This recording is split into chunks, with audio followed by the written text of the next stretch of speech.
Lakers Nation, what is going on? So this offseason is going to be very busy now that the Lakers season is officially over. So expect rumors to continue to heat up, especially now that the summer is going to be coming soon. But the playoffs are still here. Obviously, the Lakers did get eliminated in the first round, 5 games to the Minnesota Timberwolves, gentlemen swept. But today we're going to be looking at a list of centers. And as you guys see on my screen, started with Walker Kessler, Nicholas Claxton, DeAndre Ayton, Nikola Vucevic, Mitchell Robinson, Isaiah Stewart, Jonas Valans, Rob Williams III, Time Lord, and lastly, Wendell Carter Jr. Now, in my personal opinion, my favorite option on this list is Walker Kessler. It's obvious. He can give you a double-double. He's young. He's athletic. He's a lob threat. He's a pretty good passer as a big man. He's like 23, 24 years of age. And I think he'd honestly be a good fit alongside Luka Doncic on this team just because he makes his bigs look better. You see what he's did with Daniel Gafford and first-year center and Derek Lively, right? But I think it's very interesting. The Lakers' number one priority or goal or focus should be the center position. Like Rob Pelinka said, we need some size, athleticism, and outside on the perimeter, 3-and-D guards or wings. And the Lakers do have some assets. You got Rui Hachimura, you got Austin Reeves, you got Dalton Connect. You still got your first-round pick, which was the Mark Williams trade, was, rescinded, and he failed his physical. So that first-round pick we got is back, and then we got some pick swaps. So it's going to be very interesting to see what the Lakers do this offseason. But Jackson Hayes, he's got to go. I'm pretty sure he's going to be a free agent. And he only signed a one-year deal back in the 2024 offseason. So this is his second year with the Los Angeles Lakers. I mean, this dude was pretty much unplayable throughout the series in the first, 4 games. Game 5, it was coach's decision by J.J. Redick not to play him because he just wasn't, contributing. He did struggle. He only played around 8 minutes tonight, but when he did play in game 4, he only played like 4 minutes. He had 2 points. So the Minnesota Timberwolves were just pretty much taken out of the game. There was times where he was getting in foul trouble. And Rudy Gobert, he did struggle the first 4 games in the series, but he had his best game in the series in Game 5, time of his life. He led the team in scoring at like 27 points and 24 freaking rebounds, which is unacceptable. And there was times where Rui Hachimura gave in, so we're switching on to Rudy Gobert, which is not going to go well for this team. And the Minnesota Timberwolves are one of the bigger or stronger teams in the league. They're very opposing. This is why I had my concerns going into the series, and I didn't want to play them in the first round. But in order to win a championship or at least compete and have a chance, you got to go through the West. And that's what it is. The Lakers were just not good enough, right? They're outmatched. They're outplayed. Julius Randle just was big, imposing. You got Jaden McDaniels, very good defender, lockdown defender.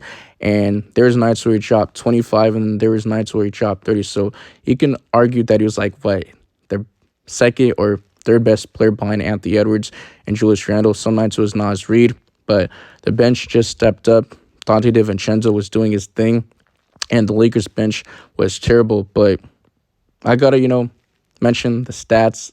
I'm not going to show it on here, but the Minnesota Timberwolves had 54 rebounds to the Lakers 37, and they had 36 defense rebounds to the Lakers 29. But the offense rebounds was killing me, and we got out-rebounded by 10. We had 8 offense rebounds to the Minnesota Timberwolves 18. So once again, unacceptable. But points to the paint, they obviously won 56 to our 40, so by 16 points. And the Lakers have no paint size. They have no paint presence, which is a concern.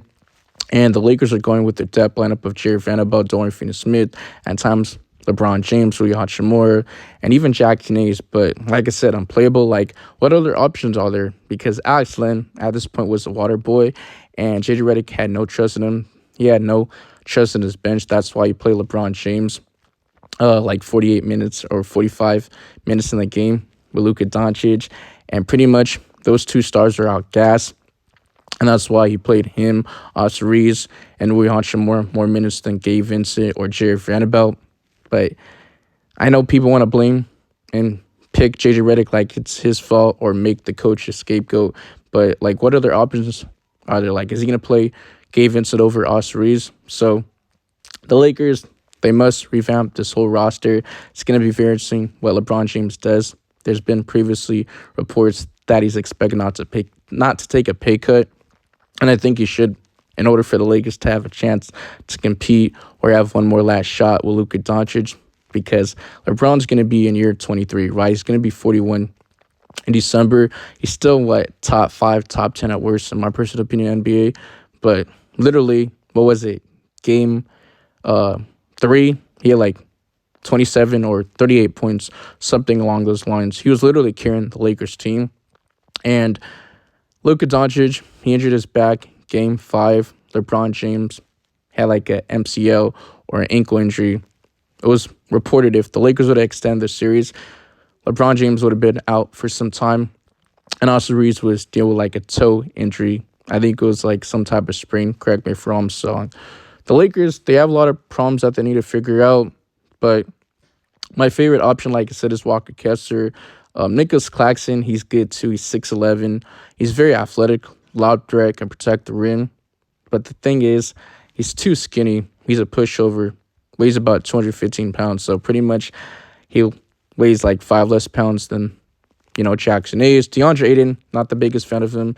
I think he's a little bit soft. I know he's been to the finals with the Phoenix Suns in the past, but he's very inconsistent. And when you look at his contract, his production, he's just not worth it.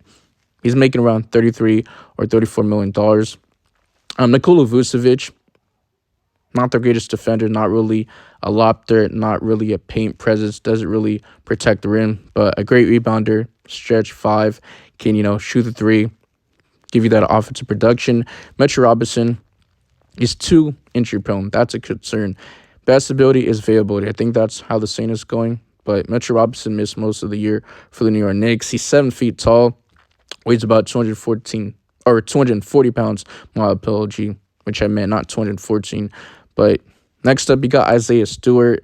He's 6'8", undersized, and he does weigh about 250 pounds, but he likes to get in other people's skin. He's a big center, and he's a dog. He's physical. That's the thing I do like about him, but like I said, he's undersized, and he can protect the rim too. Pretty solid rebounder, I would say. Jonas Valans is my least favorite out of the options on the trade block. I'm not the biggest fan of him. And the Lakers had a chance and opportunity to get him in the 2024 offseason when LeBron James was the one to take a pay cut for him. But it is what it is. The Lakers didn't get him. And the Wizards' main intention to sign him is because they knew that there's going to be contending teams going after Jonas Valans, like the Lakers, even the New York Knicks, before they did trade for Conley Towns, but I do digress. But the Sacramento Kings did wind up trading for, Jonas Valanciunas and stuff like that, and he's linked to the Lakers. But Jonas Valanciunas, he's unathletic, he's slow, not really mobile enough, but he can space out the floor for a big man. Not the greatest three-point shooter, not a great defender, not really a lob threat, doesn't really protect the rim like that. But you got Rob Williams at third, and he's 6'9", weighs about 249 pounds. Once again, another undersized center, but I've seen him switch into smaller guards outside on the perimeter. And I'm going to be honest, I'm going to keep it a buck. He's a pretty good passer as a center, and he's a lob threat. He makes perfect sense for the Lakers, can protect the rim, but he's another player that you can't count on and can't stay on the floor. Wendell Carter Jr., I think I already talked about him, but he makes sense for this team. Big, physical, brings that toughness, but my least favorite or second least favorite behind Jonas Valanciunas. But I would say he's probably the most realistic, but those are the trades or the players that could be on the trading block. But make sure you guys like the video to get it to more people so my channel can grow. That way they can comment, share. We're on the road to 3K subs. And yeah, man, turn on the notification bell so you guys get notified whenever I drop future Lakers content. And cheers, I'm out of here. Peace.